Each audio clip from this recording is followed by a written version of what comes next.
السلام عليكم ورحمة الله. ازيكم عاملين ايه؟ يا رب تكونوا بخير وبسعادة يا رب. النهارده هنعمل صدق بالطماطم.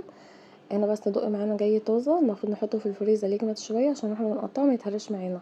انا كنت مستعجلة قطعته كويس، يعني كان كويس ما شاء الله، بس الافضل يبقى مجمد شوية عشان واحنا بنقطعه ما يتهرش.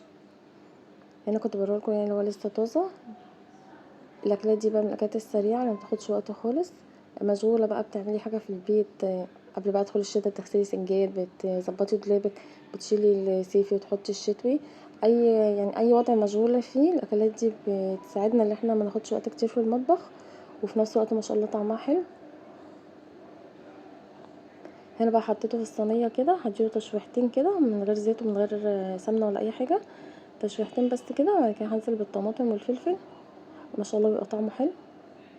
هنا بعد ما تشوح تشويحتين هنزل بقى بالطماطم وفلفل الوان.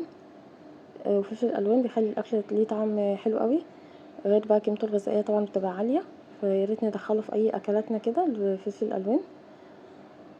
هقلبها بقى تقليبه كويسه كده وهسيبه يستوى.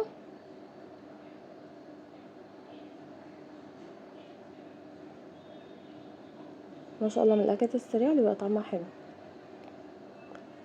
هنا بقى خلاص كان قرب يستوى، فدقته لقيته عادي، فزودت له شويه ملح وهحط له شويه زيت، عشان هو جاي من السمين. ساعات الصدق بيبقى جاي السمين كده فيه دهنه كده، مش محتاج تحطي له اي حاجه، وساعات يجي من السمين. انا ضفت له شويه زيت ولقيته عادي، ضفت له شويه ملح. هنا خلاص كان استوى.